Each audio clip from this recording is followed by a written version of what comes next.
কেমন? ভালো, বুঝলাম। আমি এটা ভাবাই ভুলে গেছি। যতদিন না নির্বাচনের রেজাল্ট আসছে ততদিন আমি কেমন আছি এই প্রশ্নটা আমি নিজেকে ভুলেও জিজ্ঞেস করি না। কারণ আমাকে ভালো থাকতে হবে আমার দলের জন্য, আমার দলের সবকটা প্রার্থীর জন্য এবং আমার নিজের জন্য।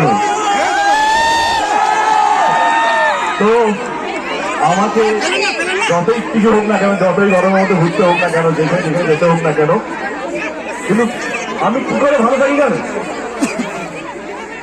আমরা জানতে চাই আমি কি করে ভালো থাকি।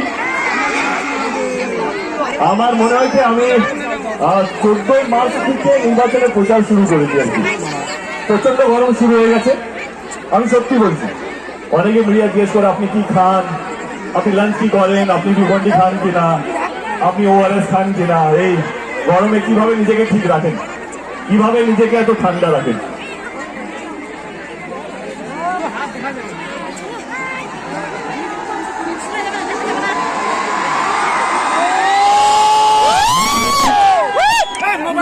বা যারা জানতে চান আমি কিভাবে ঠান্ডা থাকি, কিভাবে আমি এতগুলো প্রচার করছি এই গরমের মধ্যে, জাস্ট এই মঞ্চে আসুক আর আপনাদের মুখের দিকে তাকান, বুঝতে পারবেন এই হাসি মুখ, এই চিৎকার চেঁচামেচি, যে কোনো ওআরএস, যে কোনো ভাত ডাল, যে কোনো সবজি তরকারি, মাছ মাংসের দিকে যে কতটা পাওয়ারফুল আপনাদের এই চিৎকার, আপনাদের এই ভালোবাসা। এইটাই হচ্ছে আমার মূল এনার্জি। আমি যেখানে যেখানে গেছি, আমার নিজের সংসদীয় এলাকা বলি, ঘাটা লোকসভা কেন্দ্র বলি, বা যেখানে যেখানে গেছি, সেখানে সেখানে যেইভাবে মানুষ দল বেঁধে নেমেছে দলের প্রতি, দলের প্রার্থীর প্রতি এবং তার জন্য আমি আপনাদের সকলকে এবং আজ অব্দি যারা যারা আমার এই সভাতে উপস্থিত হয়েছে হাত জোড়ে মাথা নিচু করে প্রত্যেককে ধন্যবাদ। কারণ এই গরম সত্যি সহ্য করা যায় না। আমাদের কারণ আছে, কারণ আমরা দলের হয়ে জেতাতে চাইছি দলকে, সেই জন্য আমাদেরকে ঘুরতে হয়, কিন্তু আপনাদের কোনো কারণ নেই। সত্যি বলছি, আপনারা শুধু ভালোবাসার জন্য আসেন। কি গরম, কি ঠান্ডা, কি বৃষ্টি, কি মেঘ, সেগুলো ভুলে গিয়েও আপনারা যে আসেন এটার জন্য দলের প্রতি, দলের পক্ষ থেকে, আমার প্রার্থীর পক্ষ থেকে, আমার এখানকার যারা নেতা নেত্রী আছে তাদের পক্ষ থেকে আপনাদেরকে আরেকবার ধন্যবাদ জানাই। অসংখ্য অসংখ্য ধন্যবাদ। এটা মন থেকে বলছি, এটা সাজানো গোছানো নয়। চলে আসি, একটু সৌজন্য করি, কারণ আমি চাই এই দুটো চাকরি নিয়ে পরে বলবো, কারণ আমার অনেকগুলো বন্ধু বান্ধব আছে যারা বিজেপিতেও আছে। তাদের মধ্যে একটা অন্যতম নাম হচ্ছে সুকান্ত দা, আমার অত্যন্ত প্রিয় মানুষ। সুকান্ত দাকে শুভেচ্ছা।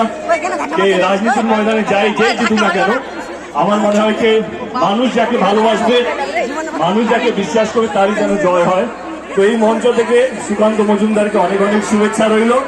কে জিতবে কে হারবে আমরা ভোট ঝুলে দেখে নেবো, কিন্তু আমি যেহেতু বিপ্লবদার জন্য এসেছি, আমি মন প্রাণ থেকে চাইবো আমার প্রার্থী, আমার দলের প্রার্থী এবং আমার বিপ্লবদা যেন এই সিট থেকে জিতুক। চলে আসি নির্বাচন।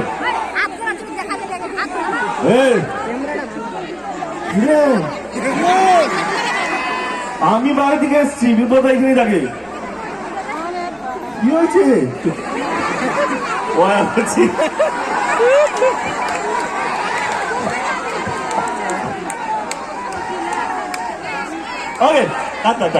আরে গলা বসে যাবে। ও কালকে তোমাদের শেষ না ছিলাম, আমার জায়গা নিয়ে যাবো চিৎকার করার জন্য। ওকে, নির্বাচন আপনাদের এলাকায় 26শে এপ্রিল নির্বাচন। আপনাদের এখানে 26শে এপ্রিল নির্বাচন। আমি বিশ্বাস করো, আমি কোথাও জোর করে বলবো না, কোথাও বলিনি যে আপনারা জোর করে আমার পার্টিকে ভোটটা দেবেন। কিন্তু হ্যাঁ, যাকে দিন না কেন, সে আমার দল, এর দল, ওর দল, যাকেই দিন না কেন, একটু ভাববেন সেই দল, সেই দলের প্রার্থী, সেই দলের কর্মীরা আপনাদের জন্য কাজ করেছে কিনা। যখনই এটা ভাববেন তখনই পরিষ্কার হয়ে যাবে ভোট দেওয়ার 1 ঘন্টা আগে যে আপনারা কাকে ভোটটা দিতে চলেছেন। আমি তৃণমূল কংগ্রেসের একজন কর্মী, আমি আমার দলের কিছু কথা আপনাদের সামনে রাখবো। আমি আজ অব্দি বিরোধী দলকে অসম্মান করিনি, কোনো প্রার্থীর বিষয়ে বলিনি। আমার মনে হয় না এগুলো বলে ভোট পাওয়া যায়। আমার বিশ্বাসকে তোমার দল এবং তোমার দলে যে প্রার্থীটা আছে তারা যদি কাজ করে থাকে তাহলে অন্য কোনো দলকে ছোট করতে লাগে না। তোমরা নিজেদের কাজ দিয়ে যে কোনো মঞ্চ জিতে যেতে পারো, যে কোনো নির্বাচন জিতে যেতে পারো, শুধু নিজের কাজের মাধ্যমে। আজকে আপনারা কাকে বিশ্বাস করবেন? ভোটটা এখানে যে জুমলা দিয়ে চলে যায়, না যে নির্বাচন আগে কথা দেয়, নির্বাচন যেতে এবং সেই কথাগুলো রাখে আপনাদেরকে বাঁচিয়ে রাখার জন্য, আপনাদেরকে ভালো রাখার জন্য এবং আপনাদেরকে শান্তিতে রাখার জন্য।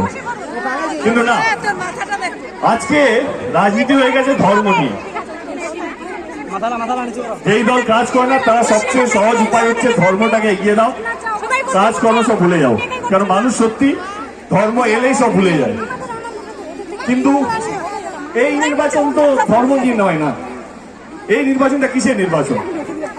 এই নির্বাচনটা হচ্ছে যে কোনো প্রার্থী, যে কোনো দল জেতার পর কে কতগুলো স্কুল করবে, কে কতগুলো হসপিটাল করবে, কে রাস্তা করবে, কে মানুষকে ভালো রাখবে, কে মানুষকে উন্নয়নের পথে নিয়ে যাবে। এই নির্বাচনটা হচ্ছে সেই নির্বাচন। কিন্তু না, নির্বাচন দেখেই মনে হচ্ছে নির্বাচন জিতলে কেউ হয়তো মন্দির করবে, কেউ হয়তো মসজিদ করবে। এইটা সেই নির্বাচন নয়। এই নির্বাচনটা হচ্ছে কে কতগুলো স্কুল করবে, কে মানুষকে বাঁচিয়ে রাখবে। এই কতগুলো বাচ্চা, এই তো এই বাচ্চাগুলো ভবিষ্যৎকে সুরক্ষিত করবে, কে আমার ভাইদের চাকরিগুলো সুনিশ্চিত করবে, কে আমাদের মা বোনদের কথা ভাববে। এই নির্বাচন হচ্ছে সেই নির্বাচন।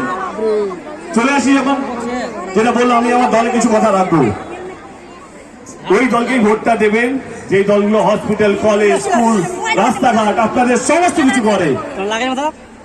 হসপিটাল কথা যদি বলি তাহলে আমি আমাদের দলের কথা বলি।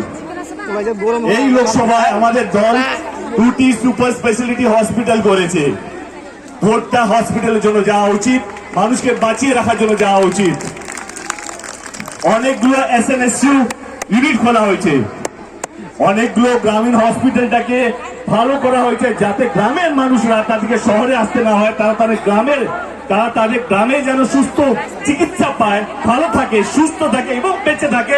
সেইটা সুনিশ্চিত করছে আমাদের সরকার, তৃণমূল কংগ্রেস এবং আমাদের রাজ্য সরকার যিনি আছেন। তাহলে ভোটটা কাকে যাওয়া উচিত? শুধু তাই নয়, গরিব মানুষের যদি কিছু ভগবান না করে বড় রোগ হয়ে যায় তার চিকিৎসা করাতে পেত না, কারণ তাদের কাছে টাকা পয়সা থাকতো না। কিন্তু সেখানেও আমার দল, আমাদের নেত্রী এক পায়ে গিয়ে স্বাস্থ্য সাথীর মতন কার্ড প্রকল্প নিয়ে এসছে, যেখানে 5 লক্ষ টাকা করে বীমা দেওয়া হয়। যেখানে প্রত্যেকটা গরিব মানুষ যে কোনো বড় হসপিটালে যেখানে বিপদটা করে বা যেখানে যত বড় লোকরা আছে, আমদানি আদানি যারা যেখানে চিকিৎসা করে সেইখানে গিয়ে তারা তাদের চিকিৎসা করাতে পারে এই স্বাস্থ্য সাথীর কার্ডের মাধ্যমে। তাহলে আপনারা কাকে ভোটটা দেবেন? যারা মন্দির বানাবে তাকে, না যারা হসপিটাল বানাবে, যারা মানুষকে বাঁচিয়ে রাখবে, যারা মানুষকে স্বপ্ন দেখাবে যে না এইভাবে বাঁচা যায়, এইভাবেই লড়াই করা যায়, তাকে? আমি আরেকটা কথা বলেছিলাম, স্কুল ভোটটা কাকে যাওয়া উচিত? যারা স্কুল বানাবে।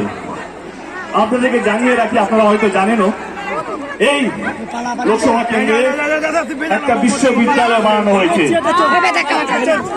13টি সরকারি কলেজ বানানো হয়েছে, প্রাইমারি স্কুল থেকে আরম্ভ করে হায়ার সেকেন্ডারি সরকারি স্কুল বানানো হয়েছে। সেটাও আমাদের সরকার করেছে। ভোটটা এইটা নিয়ে যাওয়া উচিত। ভোটটা কে হিন্দু বা কে মুসলিম, কে মন্দির বা কে মসজিদ বানিয়েছে তার জন্য নয়। ভোটটা এই নির্বাচন এই জন্যই হয়, কে আপনাদের বাচ্চাদের ভবিষ্যৎটাকে সুরক্ষিত করবে তাকেই ভোটটা দেওয়া উচিত। স্কুল কলেজ বানিয়ে আমাদের নেত্রী থামেননি। আগে 18 বছর আগে গ্রামে গঞ্জে বাবা মারা ভাবতো টাকা পয়সা কোথায় আসবে পড়াশোনা করার জন্য, তাদেরকে বিয়ে দিয়ে দেওয়া হতো। আমাদের নেত্রী, আমাদের সরকার কন্যাশ্রী মতন প্রকল্প নিয়ে এলো, যাতে প্রত্যেকটা মেয়ে যতক্ষণ না তিনি চান সে জোর করে বিয়ে দিতে পারবে না। সে কন্যাশ্রীর মতন প্রকল্প আছে যে ওর পড়াশোনাকে সুনিশ্চিত করছে। তাহলে ভোটটা কাকে যাওয়া উচিত? এ করেছে দেখে।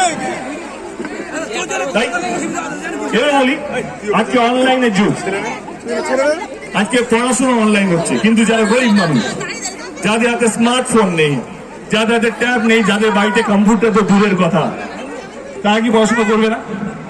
করবে তো।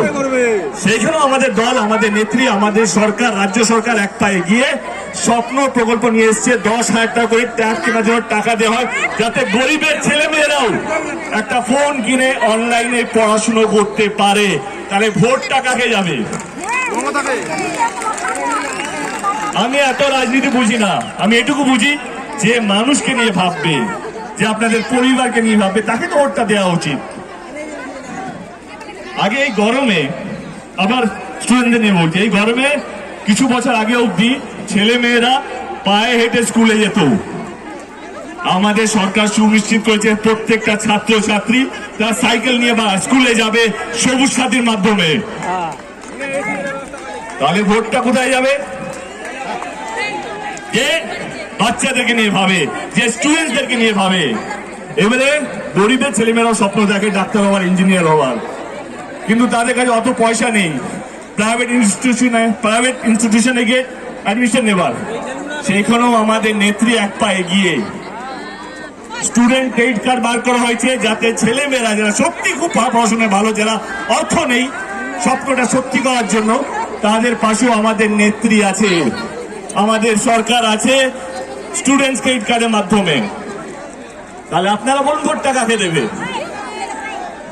আমি একটা কথাও মিথ্যা বলিনি, একটা কথাও যেই প্রকল্পটা আসবে বলে বলিনি, যেই প্রকল্পটা চলছে, যেই প্রকল্পটা আজকে থেকে নয় বছরকে পর বছর চলছে, সেই প্রকল্পেরই কথা বলছি। তাহলে ভোটটা কাকে যাওয়া উচিত? সেখানে কোথা থেকে রাম এলো, কোথা থেকে রহিম এলো সেটা দরকার নেই।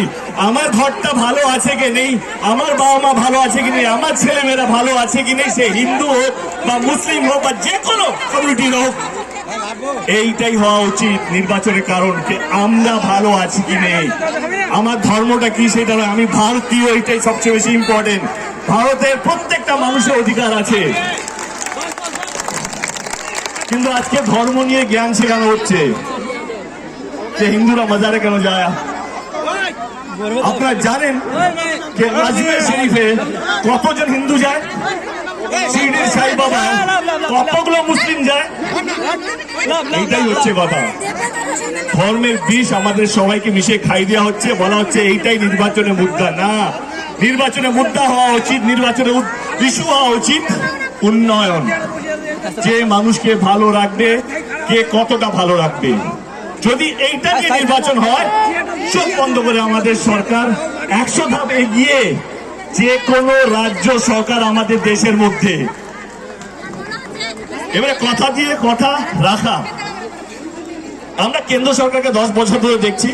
ভোটের আগে আমি আমার উচ্চ বাচ্চা বলছি না, কাউকে ছোট বড় করছে না, যেইগুলো তারাই বলেছে সেই কথাগুলি আপনাদের সামনে রাখবো। তারা অনেক কথাই দিয়েছেন কেন্দ্র সরকার, কখনো বলেছেন 15 লক্ষ টাকা, কখনো বলেছেন এইটা করবো, কখনো বলেছেন ওইটা করবো। ভোট নিয়েছেন, জিতেওছেন এবং চলে গেছে, কিন্তু জেতার পর একটাও প্রতিশ্রুতি রাখতে পেরেছে কিনা আমার সন্দেহ আছে। কিন্তু আমাদের নেত্রী, আমি বেশি দূরে যাব না, আমি 2021-এই যাবো। আমি এখানে অনেকবার প্রচারের জন্য এসেছি, অনেকেই বলেছে আমি এসেছিলাম, ওনারা জিতেছেন, তো আমার ভীষণ ভালো লেগেছে।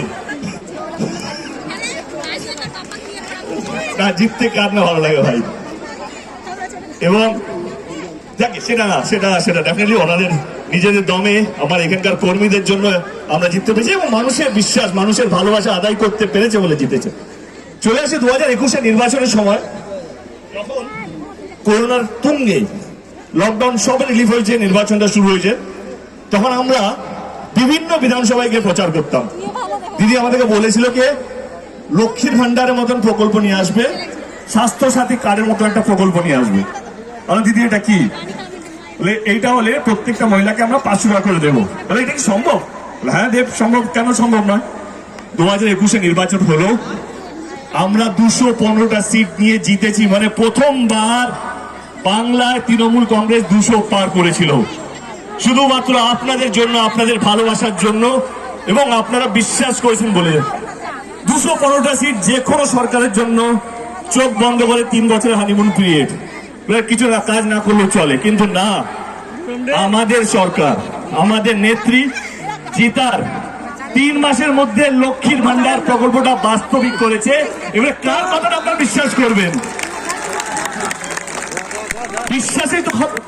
নির্বাচন কিসের? নির্বাচন তো কে কাকে বেশি বিশ্বাস করবে, আর কিছু না। আপনি আমার কথা বিশ্বাস করছেন, এইটাই নির্বাচন। আপনি আমার কথা বিশ্বাস করছেন না, দরকার নেই। এবারে আপনার কাকে বিশ্বাস করছেন, কার কথাকে বেশি বিশ্বাস করছেন, সেইটাই নির্বাচনের কথা হওয়া উচিত। আমাদের নেত্রী স্বাস্থ্য সাথী কার্ড